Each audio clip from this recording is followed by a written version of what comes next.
Bonjour, bonjour à toutes et à tous. J'avais envie de vous parler un petit peu de quelque chose que j'ai découvert et qui m'a subjuguée. C'est le design humain. Le design humain, c'est un système de compréhension, de connaissance de soi, de compréhension de ses fonctionnements et de, en gros, ce qu'on est venu faire sur Terre. D'après ce que j'ai compris, ça a été canalisé. Et donc, bon, bah, c'est pas rationnel, hein, c'est pas cartésien comme truc. Donc, on y croit ou pas. Et c'est vraiment quelque chose, on va dire, qui fait appel à notre intuition. Voilà. Moi, j'ai découvert le design humain l'année dernière. Voilà, une amie m'a proposé de faire ma charte, mon design, pour voir bah, voilà, à quel type j'appartenais, quel était mon profil, enfin tous ces trucs un petit peu mystérieux hein, qui sont dans le design avec du vocabulaire qu'on comprend pas toujours du premier coup. C'est pas forcément super, comment dire, enfin c'est du vocabulaire qui demande un petit peu d'explication quand même.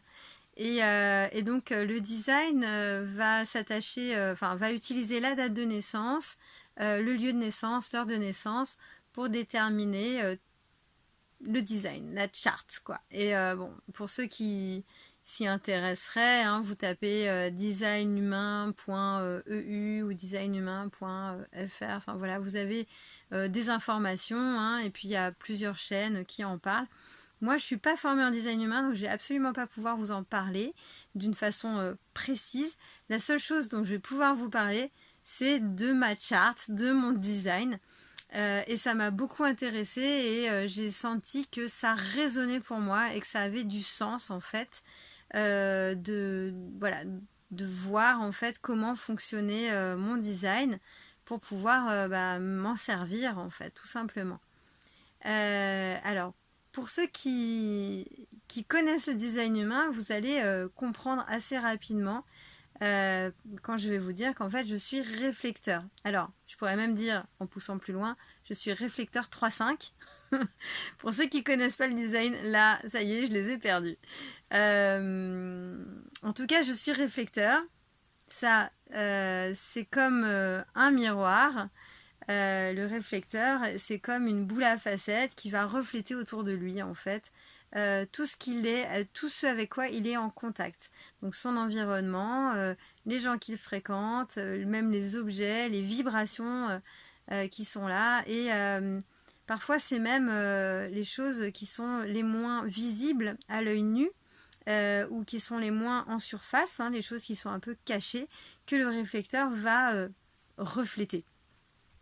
Donc parfois le réflecteur ne sait pas pourquoi il se sent mal dans un endroit et c'est parce qu'en fait par exemple il y a des conflits latents entre différentes personnes et ça le réflecteur ça le rend vraiment ça peut le fatiguer profondément ou peut-être qu'il va aussi avoir parfois des comportements un peu bizarres qu'il ne va pas comprendre, il ne veut pas comprendre d'où ça vient, et bien c'est parce que ça vient des autres en réalité. Donc quand on sait qu'on est réflecteur, on peut mettre du sens en fait derrière ces expériences. Donc moi j'ai découvert que j'étais réflecteur l'année dernière au mois de fin juillet je crois et ça a beaucoup vibré, beaucoup résonné en fait avec mon expérience de vie.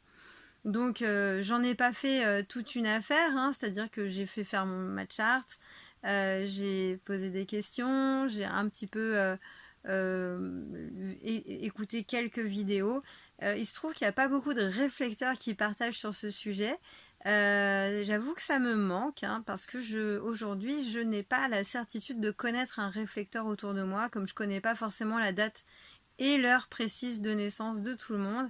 Eh bien, j'ai pas pu aujourd'hui trouver un réflecteur dans mon entourage, ni proche ni lointain, parce que les réflecteurs sont apparemment des types énergétiques qu'on rencontre pas si souvent, puisque d'après ce que dit le design humain, ce type énergétique concerne seulement 1% de la population. Donc voilà, j'ai découvert que j'étais réflecteur et donc j'ai découvert aussi que pour moi c'était très très très important, mais je le savais déjà, intuitivement je le savais déjà, mais là j'ai trouvé une justification, que c'était très important pour moi d'être entourée de personnes qui sont profondément bienveillantes et qui sont claires avec elles-mêmes aussi, hein, des personnes qui n'ont pas de trop de vieux dossiers intraités. Évidemment, nous avons toujours des choses à travailler à l'intérieur de nous, néanmoins, si on se connaît un petit peu, on a déjà commencé à travailler sur soi et on évite de jeter en fait notre inconscient sur les autres. Et ça, c'est du repos pour les réflecteurs. Voilà, donc je voulais vous faire un petit peu cette vidéo et voilà, bah, si ça vous interpelle, si vous avez découvert, si vous avez déjà rencontré des réflecteurs, si vous connaissez le design humain, si vous connaissez votre type énergétique, bah, n'hésitez pas à partager là dans les commentaires, ça m'intéresse beaucoup. Et surtout, si vous savez que vous êtes réflecteur, mais s'il vous plaît, dites-le moi parce que j'aimerais beaucoup en fait rencontrer un autre réflecteur pour en parler en fait, pour savoir un peu comment il ou elle vit cette expérience. Voilà, je vous dis à très bientôt et prenez soin de vous. Mouah.